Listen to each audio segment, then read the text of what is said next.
A very good morning. We're glad you're still with us here on Morning at NTV, the premier morning show in the land. Of course, the mood and the vibe is electric.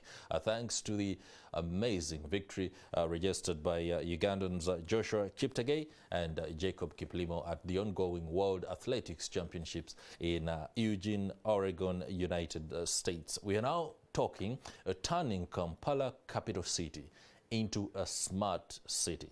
Now, there's been efforts at all levels by all stakeholders to ensure that the capital actually looks, feels, and, well, sounds like a capital city.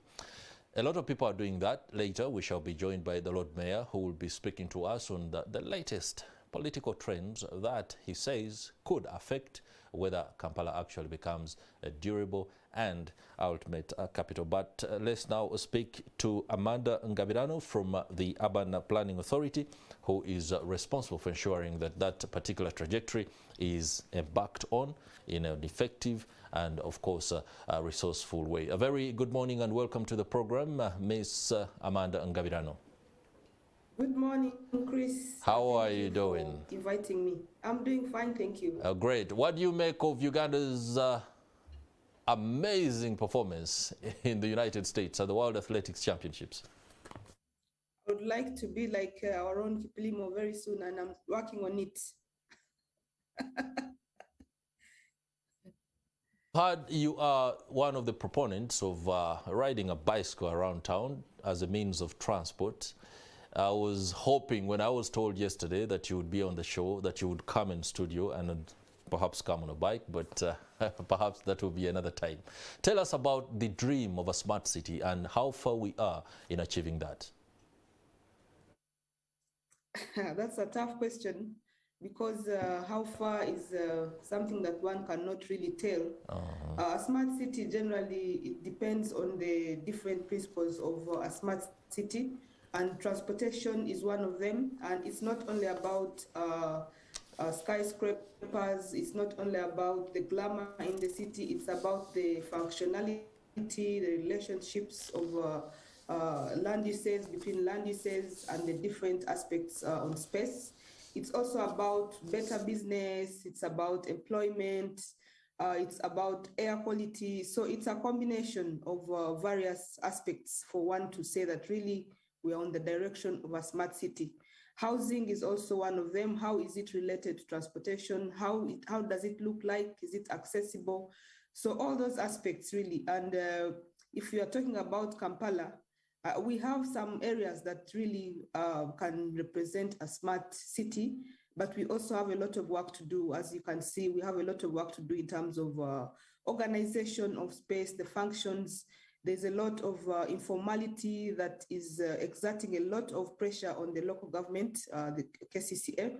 There is also a lot of pressure on the different areas, because Kampala, was quite choked over a long period of time.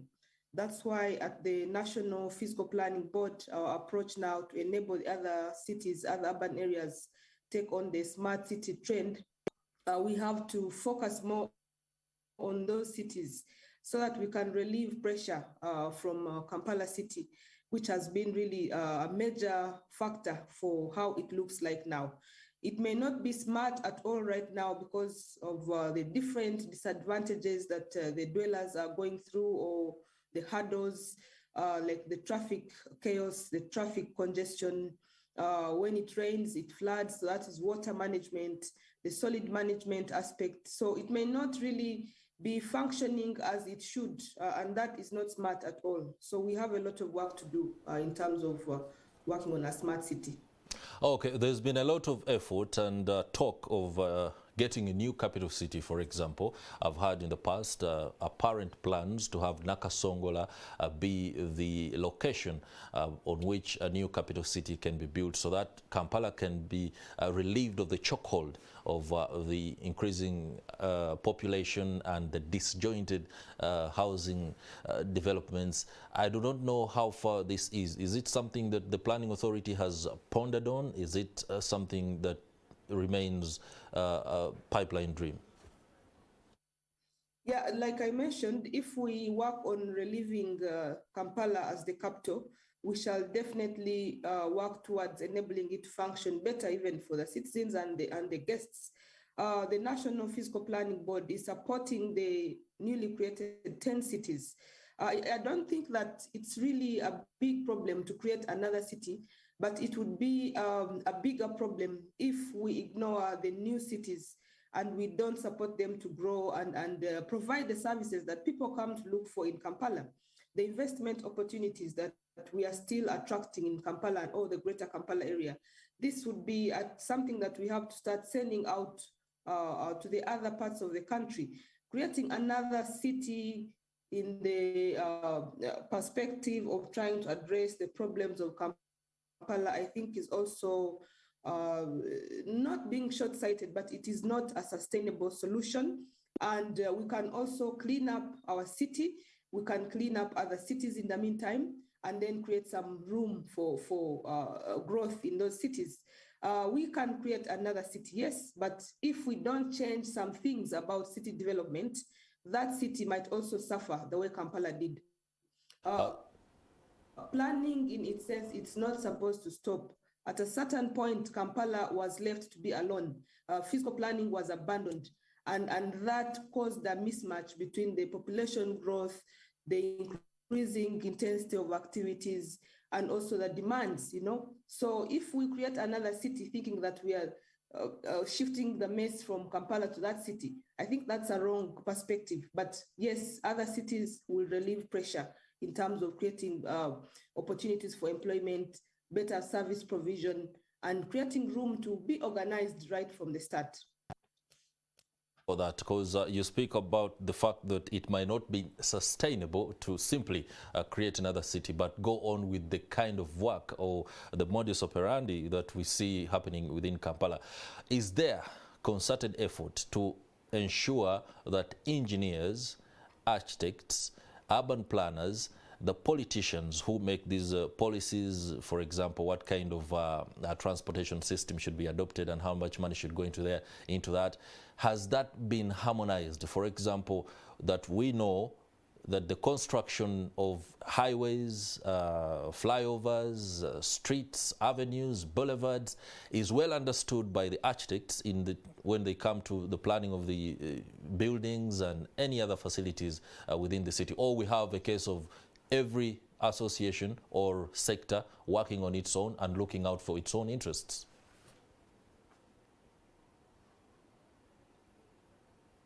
That's a very good one, Chris. You see, I'm smiling because that also is partly the problem, is partly the reason we are going through some of the unsmart situations in Kampala.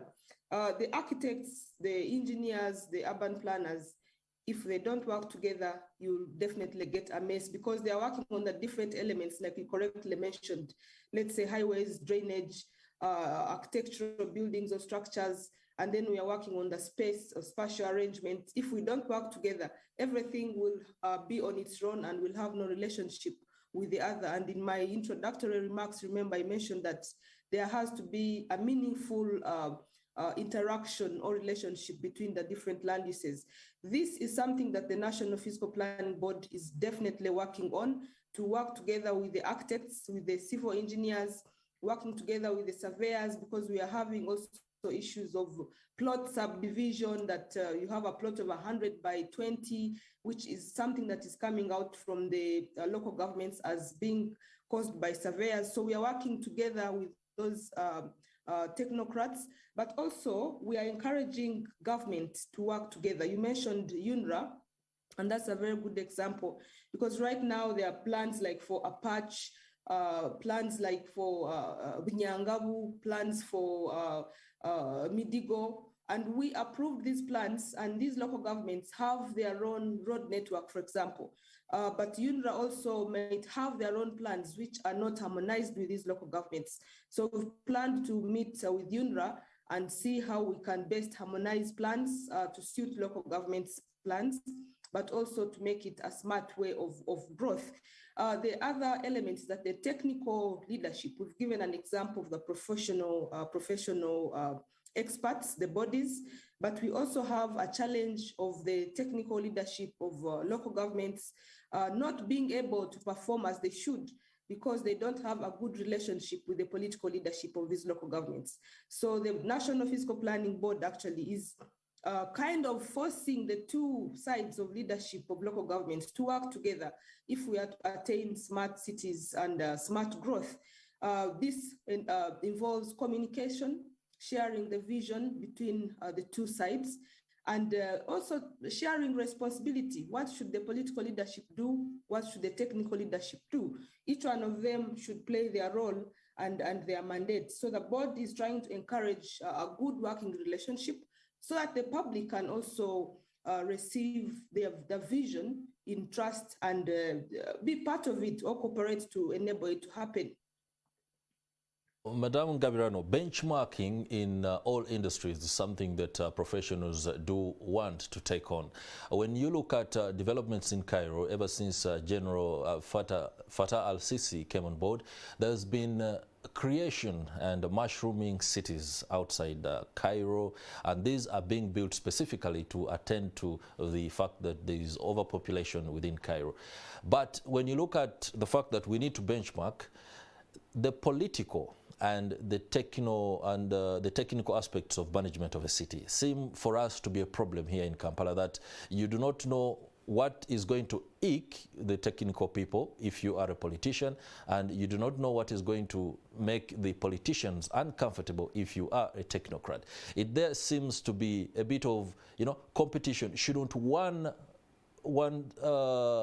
part, or rather, say for example, the technocrats should be far more have mandate far greater than the politicians, and then perhaps the politicians stay ceremonial. Some will be very uncomfortable with that suggestion. Or we simply say, if it is politics, then perhaps let the politicians decide what kind of cities we should have.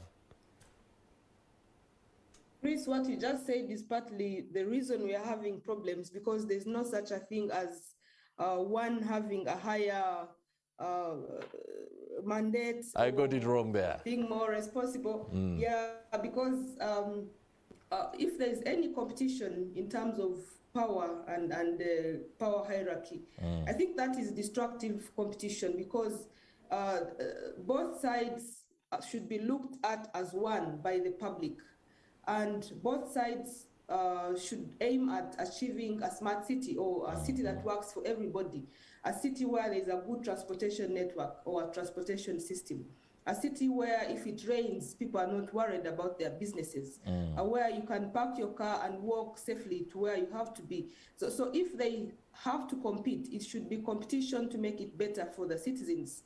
And I think that should be addressed, because it's going to take us backwards, that's one. But the public will not believe in anything that is coming out. That's why you see when there's some communication that comes out from some city or local governments, you just see that the public doubts and says, this is another story, this is another, kind of rumor. So we need to really make that solid. And if it's the egos, we need to break them. If it's a structural issue, institutional structures, I think that is something that has to be addressed. If fiscal planning really is to happen, we need to see the institutional unity, and this should be felt by the public. Okay, very shortly we shall be joined by the Lord Mayor of Kampala, Erias Lukwago, who will be giving us his latest take on the registration of Boda Bodas across town. But before he does, I would like to take your view on exactly what should be happening. Boda Bodas within Kampala City. It seems to be a nightmare for the authorities.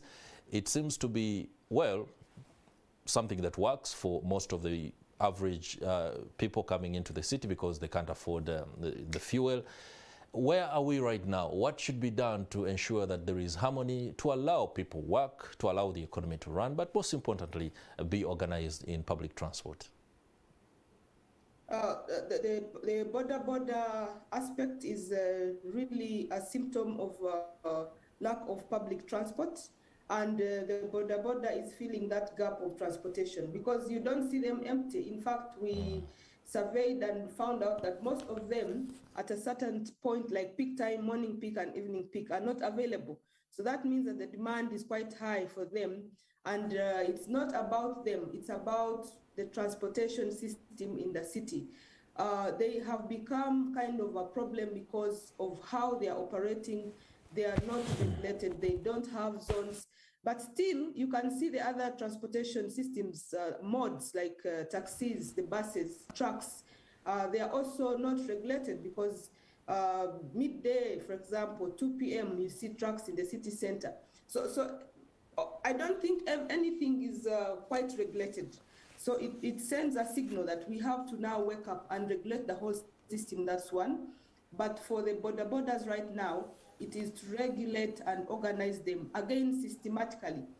We need to work together as government to see that we have taken on a systematic strategy to register them, to zone them, and also to enable them to be identified. So we need to work towards organizing the whole system. But again, they are also taking on the role of public transport. For example, a trip from Entebbe to the city center by Boda Boda. That's very unsmart because it's a long distance, that's one. And then the expense that they incur in terms of time, in terms of fuel, and the inconvenience to the passenger. So it's bad business for them. It's also very bad for the passenger. So there is an imbalance in the system. So it's a disease that we have to treat in a systematic way, not by just addressing the headache, the symptom that is coming from the Boda Boda transport. All right, let me just take you back a little bit on the aspect of city infrastructure and ask you a question that is soaked in nostalgia.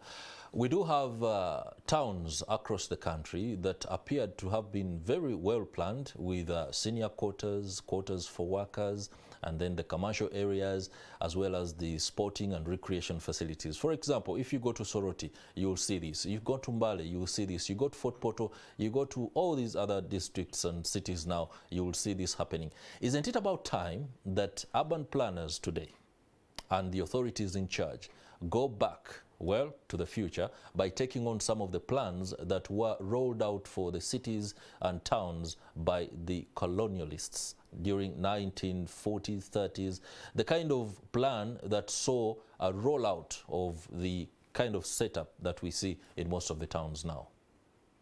Yeah, Chris, like I mentioned earlier, planning is not supposed to stop because of the changing environment, changing demands, changing population. And what you're seeing in those cities that you just mentioned, Soroti, Fort Portal, Jinja, Mbale, etc., is something that was solid at that time and it worked. But when things changed, when the population changed, when the activities increased, there was no process to kind of guide that growth. So over a long period of time, there was no guidance in terms of spatial arrangement. And that's the informality, that's the confusion you are now seeing in those places. But I think that those cities have a big opportunity to get reorganized and not to get to the extent of some parts of our capital city. The planners, I think, are doing a good job, of course, but they are also challenged. For example, the capacity. I was in Chikube last week, and it's only one physical planner in such a big area. So the staffing gap is big, so they are not able to do what they should do. There is also a funding gap. They cannot even enforce anything because they don't have enforcement teams. So people are just developing or establishing their structures just illegally. And that is causing an imbalance. The other issue is that because the local governments don't have adequate revenue, they end up looking at the plan approval process as a source of revenue instead of looking at it as both revenue and regulatory in purpose. So they focus more on getting the revenue than rejecting a plan and saying this is not correct, this is not appropriate to regulate the developments. So I think the funding gap has to be fixed, but also the level of professionalism has to be put to another level. And the other aspect is the coordination with the other professionals, especially the architects. If we work with the architects, we shall definitely go back to where you are talking about the Sorotis of that time and the Jinja of that time. Okay, we seem to be having a technical glitch there that is coming through to Amanda Ngabirano, who is in Nairobi right now. Of course, my technical team will try to rectify that, but I can just tell you that later we shall be speaking to the Lord Mayor of Kampala, Erias Lukwago, who will also be giving us his perspective on developments regarding the registration of border borders within the city. That is, of course, one of the interventions that government thinks will streamline public transport in the city. We now take a break, but do stay with us. Kickstarter continues here on Morning at NTV.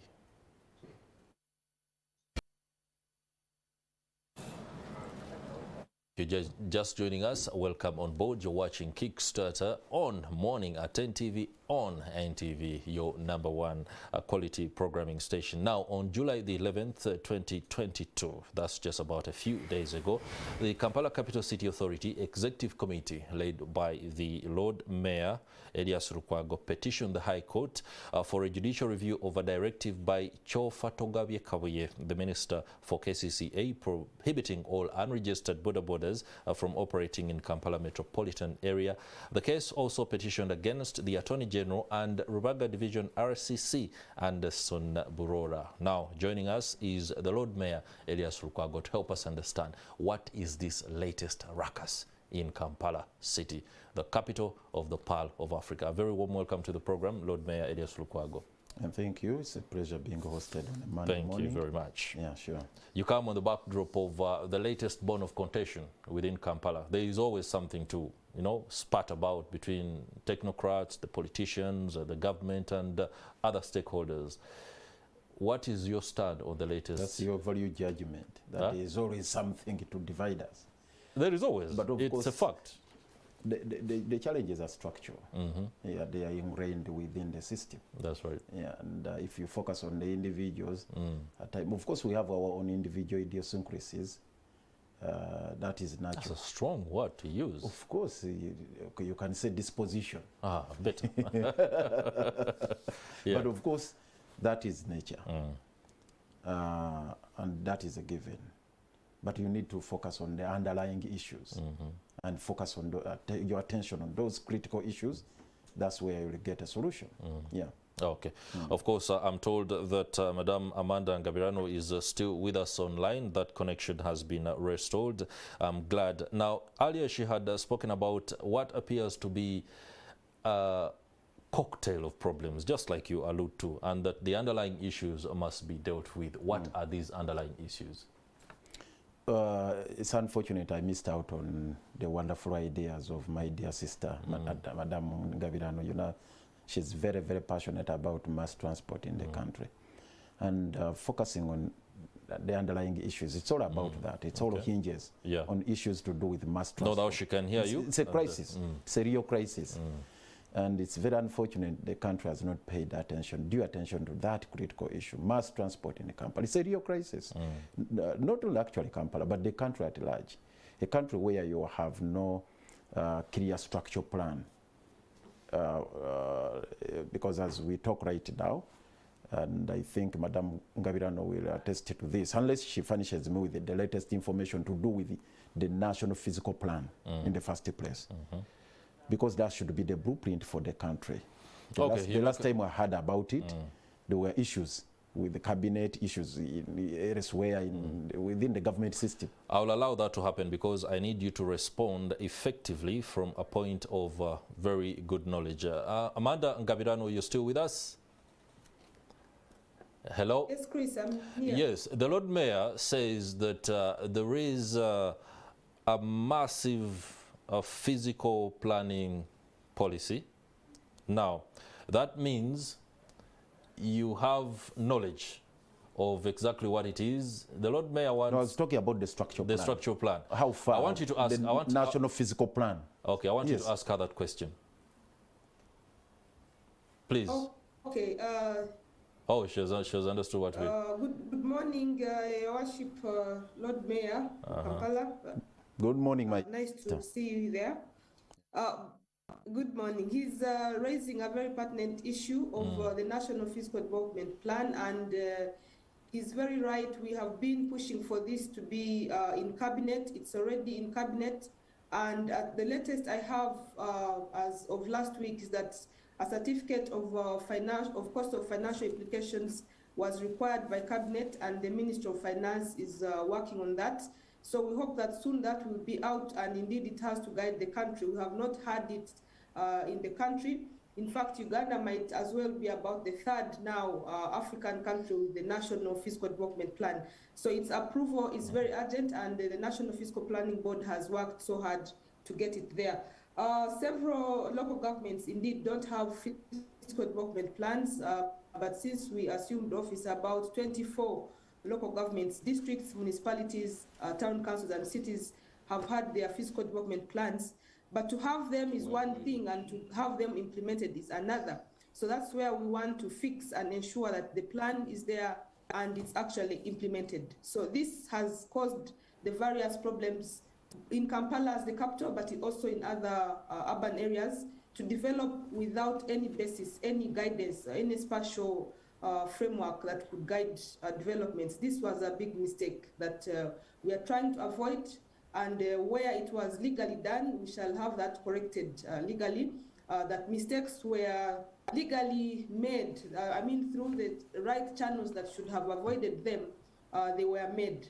So we have all the kinds of scenarios that are causing the unsmart elements in the various urban areas. All right, Lord Mayor, take it away from that submission. Well, I'm glad she's raising that matter, and you are getting this information, because many times we have been accused as being a stumbling block in the way to development. So you'll ask yourself, which kind of development which is not guided by any instrument, which has no framework, guiding framework?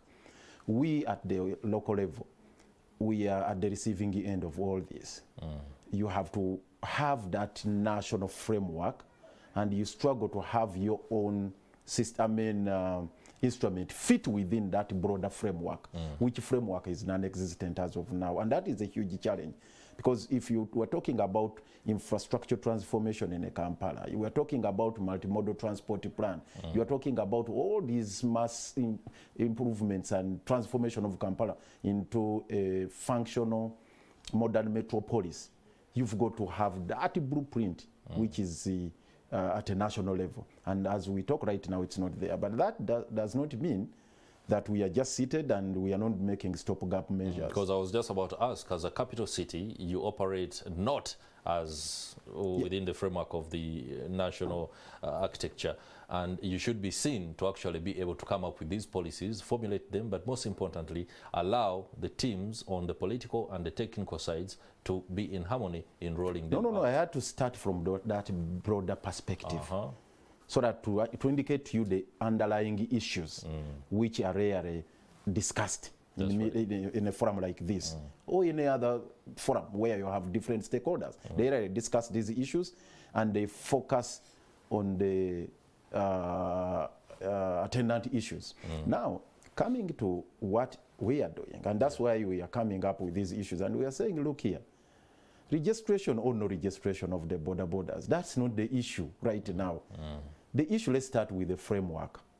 As we wait for that national physical development plan, as we wait for a legislation to regulate mass public transport in Uganda, let's have our own tailor-made ordinances to guide us. Because all the stakeholders must be guided by a given legal framework.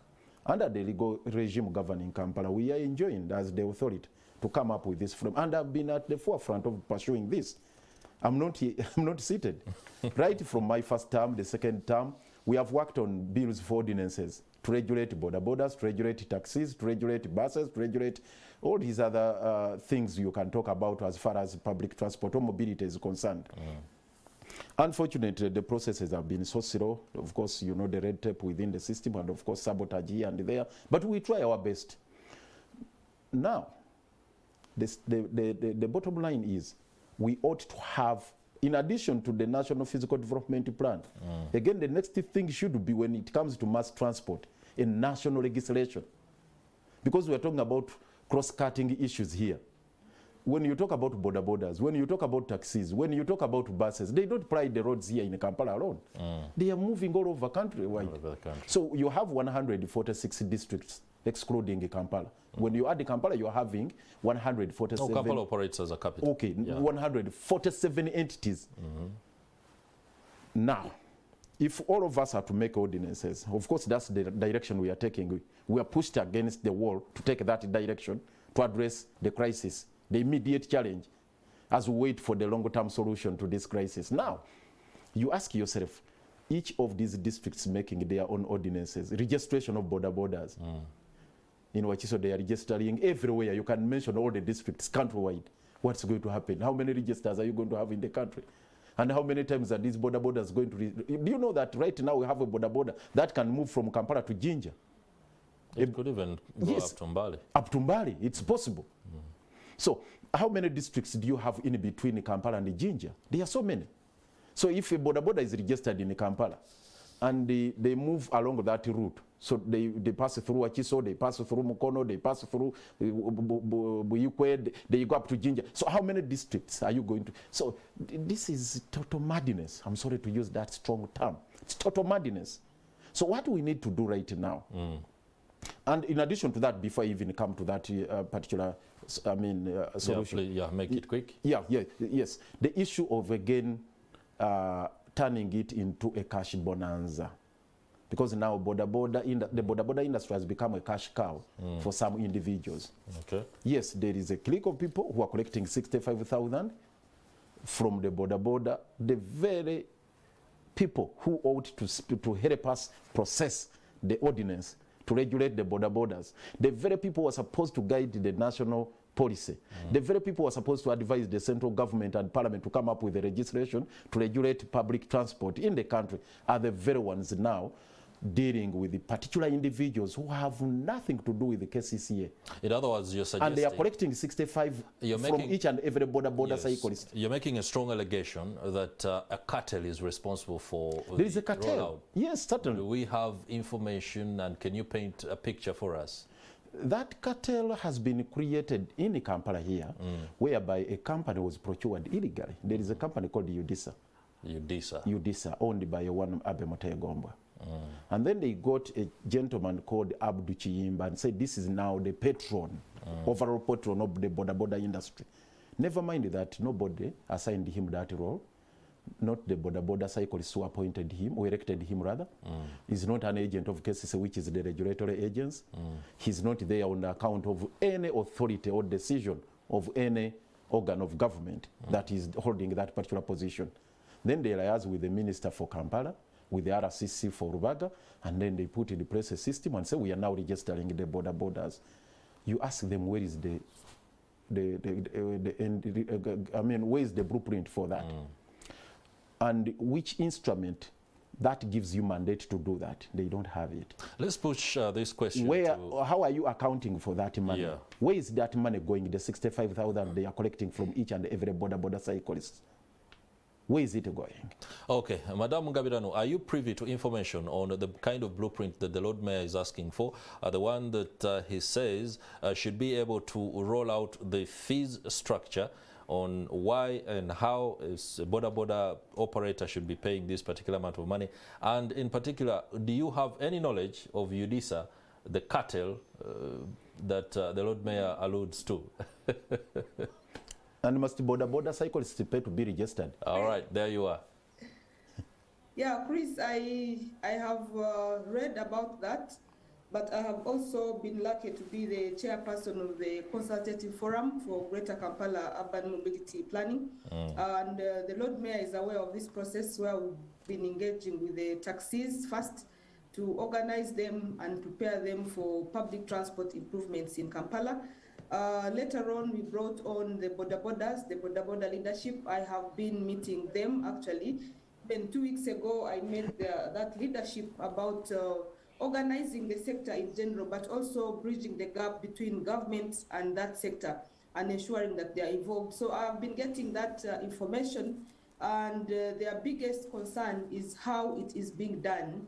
They want it to be done They want to be organized, but they are pointing at the disorder of the process, how it is being done. And as the chairperson of the consultative forum, I have been tasked to bring together the different government entities that are doing anything to do with them, with the Boda Bodas. And these include the Ministry of KCCA, Ministry of Local Government, Ministry of ICT, Ministry of Security, and Ministry of Works and Transport. So each entity seems to be busy with them, but the efforts are not coordinated. And this is where we think the gap is. What the Lord Mayor is saying about the national guidance or ordinance for the Boda Bodas, that's okay, but for Greater Kampala, we take it as a special planning area. So we might have to prioritize it and make sure, because the intensity of activities is higher, transportation demand is higher, and the different networks or modes have to complement. Can I give her information? Just a moment. So we definitely must prioritize the GKMA because of its level of importance to the country. So we may not have to wait for that national structure. So the registration is in order, but probably we have to fix how it is being done, the objective, and also look at the bigger picture of reorganizing the transportation system, not only the Boda Bodas. All right, Madam Ngabirano, the Lord Mayor has information. Please go ahead. Yes, it's agreeable, yes, that we need to prioritize Greater Kampala metropolitan area. And you need to treat it as a special planning area. That is a given again. But unfortunately, there are also issues, legal matters, legal issues, implications involved. Because if we were to make an ordinance, and these are some of the issues we are grappling with, if I'm to make an ordinance to regulate public transport in Greater Kampala, do I have the mandate as KCCA, legal mandate? Certainly no, because the KCCA Act restricts my mandate to the territorial boundary of Kampala as is now. And Greater Kampala has got other districts and legal entities, the municipalities. It has Wakiso, it has Mukono, it has Impigi, and then my mandate does not stretch to those areas. And we don't have, if we don't have in place a framework that brings together all these entities to agree on that mechanism, to agree on that framework, that system, at a local level, we don't have it. I don't have the mandate to summon the mayors of the neighboring municipalities or the chairpersons so that we agree on the legal framework. I don't have that mandate. For the uninitiated in local government speak and infrastructure, describe to us Kampala metropolitan area and Greater Kampala so that we can know under how many dispensations are you working, or are you thought or expected to work? You see, before the KCCA Act was repealed, under Section 21 and 22, at least there was a provision to create a structure that would bring these entities together, that would create that framework. That was the Kampala Metropolitan Physical Planning Authority. KCCA Act had created that authority under that particular legislation. Unfortunately, again, it suffered a stillbirth. Why? Because, again, some issues cropped up. We ask ourselves, how can an authority be created under an authority? You have a KCCA Act which creates Kampala Capital City Authority. That's interesting. Then you are also, under the KCCA Act which creates the authority, you are creating another authority called the Metropolitan Physical Planning Authority. It failed to take off. They couldn't even fund it. There was no, operationalizing it became a problem, a challenge. And then the idea was abandoned and the amendment was phased out. So that's where now we are. We went back to square zero. So what do we do now under the circumstances? They created a huge void after the law was repealed. When that particular entity was scrapped, was disbanded, then in its place what was created. So there is no body for the metropolitan area to superintend over those processes. Allow me ask you to pose two questions to Madame Ngabirano as a physical planner and who is in the thick of most of the rollout of what appears to be a greater policy dispensation than what you operate under as Lord Mayor? Before I pose the questions, allow me commend her for the efforts she's putting in. Yes, okay. She's really trying her best against all odds to bring together all the different stakeholders. We have had several engagements with her at the authority level, with the technical people, even the key players within the different sectors. She has talked about the taxi operators. She had even I don't know how to term it, but she moved out of her way to have a trip for them, a benchmarking trip to South Africa. She moved out of her way? What do you mean? She went out of her way. Did because she pay? No, because ordinarily it wouldn't be the obligation of the National Physical Planning Board. All right. To get she's right here with us. What happened? To get matatu operators on plane and take them to South Africa. Tell us about that. What happened? What did we achieve in this benchmarking trip? Ordinarily that wouldn't have been a mandate. Did you do the per diem for these guys? Yeah, the Lord Mayor is quite right, because we've been doing a lot of underground work with the different partners like KFD, FES, and there was a bit of fear amongst the taxi operators for any mention of a bus system and improved public transport system. So we organized them and took them to Cape Town, and they interacted with KCCA, with the Ministry of Works, and observed that there can be a bus system, there can be a train system in a city, and the taxi maintains its place. And exactly what we are talking about, that we can have, even the Boda Boda can have a place, but it should be the right place. So yeah, the Lord Mayor is quite right that we did that, and we are happy that we are seeing this improvement amongst the taxi operators. They are even understanding the concepts like of the travel demand, the stranded passenger syndrome, the route choices they should make, and they should not involve themselves in destructive competition. So I think we have done a great job to prepare them for public transport. Now it's on our side as government to now bring in good public transport and incorporate them or involve them. All right, your two questions. And OSHA's completely disarmed you. Not really. I have no idea as to when the National Physical Planning Authority would come up with that arrangement of ensuring that we have a national legislation on mass transport. Now, away from the National Physical Planning, National Development Plan, but we are talking about now the legal framework. So, you see, this is a matter which has been neglected for long. And people are pushing us against the wall that, why don't you come up with an ordinance? But this is at the tail end of the legislation, the process of legislation, the legislative process, rather. Yeah. The primary legislation should be an act of parliament.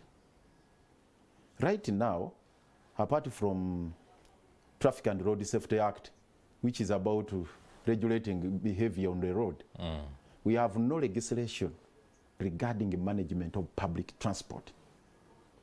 Disorganized as it is right now. So what initiatives is the National Physical Planning Board undertaking to ensure that we have a national legislation to regulate mass transport?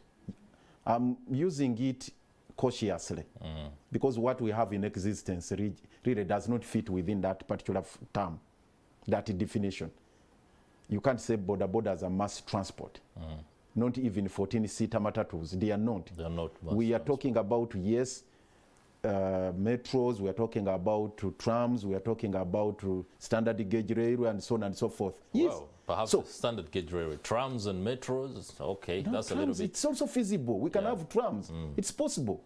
All right, that question. So that is the first one. You asked me two two questions. All right. You've captured the first one, I hope. The second? The second one is in relation to the way these people are conducting the exercise right now. The Minister for Kampala, the RCCs, and their people who are doing this exercise of registering Boda Bodas and whatnot. as an expert in the area of physical planning, she needs to guide us. Okay.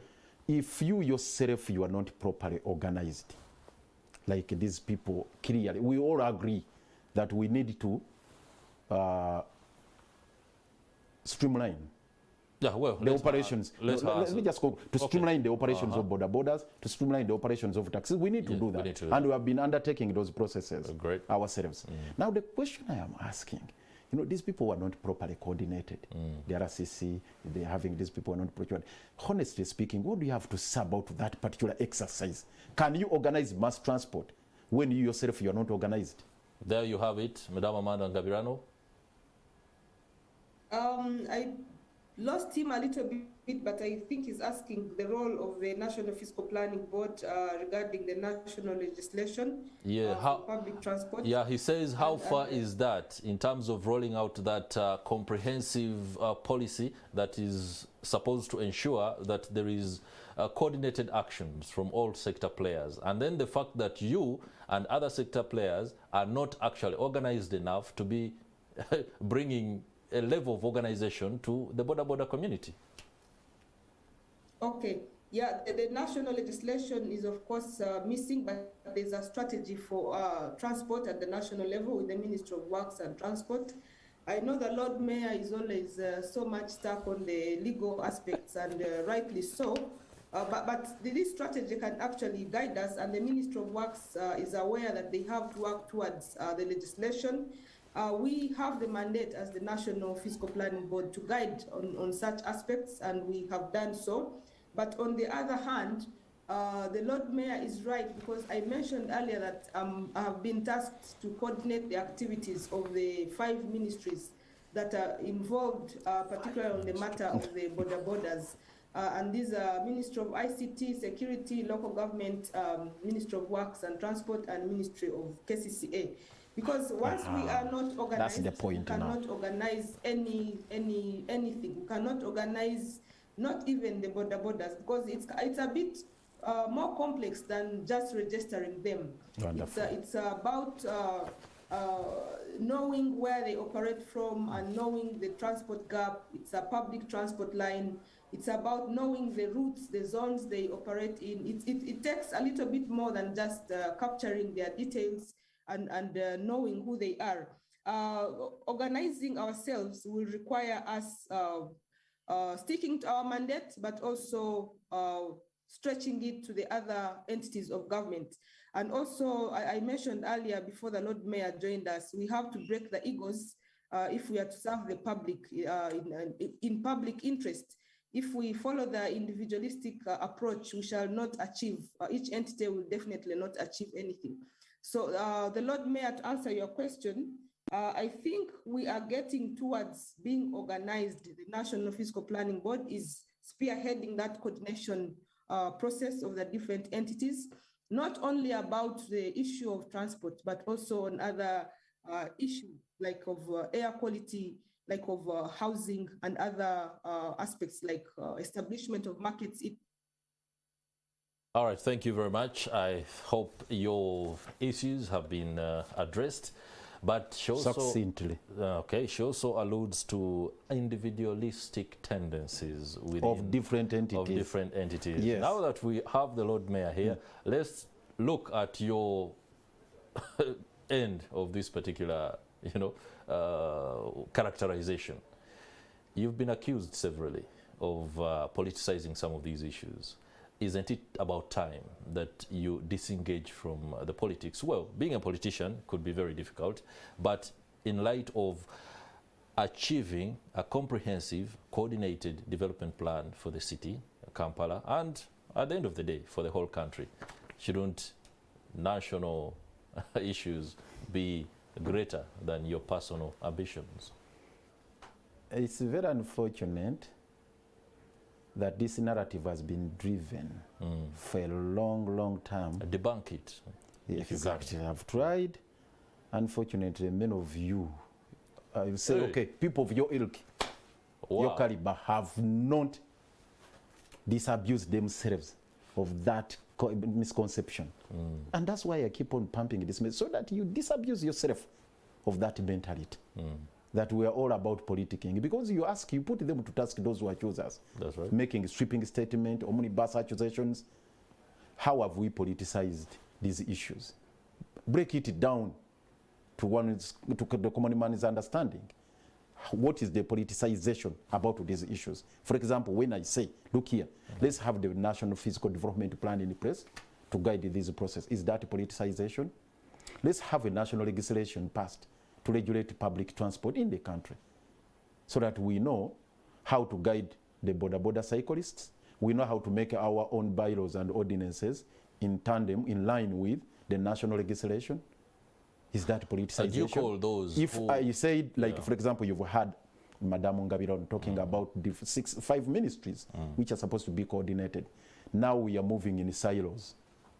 Is that really tenable, and is that politicization? In the past, you've been on the spot for saying that vendors must not necessarily be off the streets, despite efforts by government and other sector players to have them in specific places. Isn't that riding? Then you ask yourself, what does that? If my statement is not supported by the law, then you accuse me. But if I'm reflecting the will and the spirit of the legislation that is supposed to regulate trade in order in Kampala, then am I politicizing the matter? The law is very clear. We have 5 instruments on street vending, 5 legal instruments. They are all talking about using a tool of a license to regulate trade order. All right. Yeah, so, but now you come with the military, the soldiers. So you ask yourself, why is it that they are securitizing it? They are making it a military operation. Okay. Bringing soldiers to beat street vendors. Is it their mandate? All right, let's allow Madam Ngabirano to give us her last remarks as we enter the final segment of our Kickstarter discussion. Yeah, what's your wrap? I think that towards a smart city and also smart cities in the rest of the country, we have to have the vision, and this vision has to be shared amongst the public.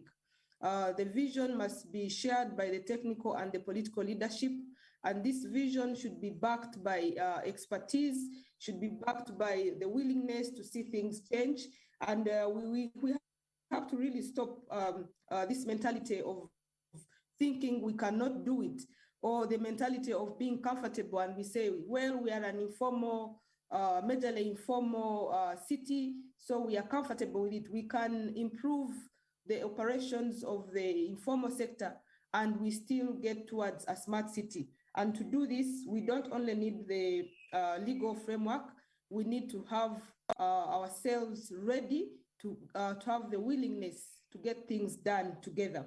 Working in silos is definitely a disaster, and we are betraying the public if we keep dilly-dallying about these matters, because that vendor is also not comfortable, the working environment is bad.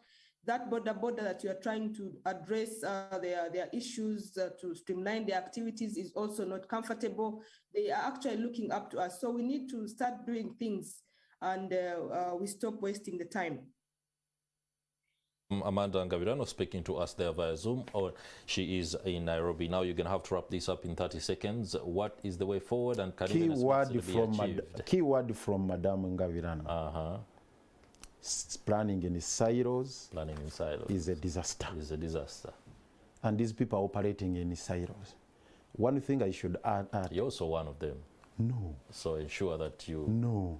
I think I've been exonerated on this show, and I'm sure there are those who have been moved by what has happened this morning, by bringing in this expert who has guided us properly on what should be done, what ought to be done. All right. So going forward, we need to first halt these processes, go back to the drawing table, sit down as stakeholders, agree on a broader framework, agree on a systematic approach, and deal with this matter in a comprehensive and holistic manner. Okay.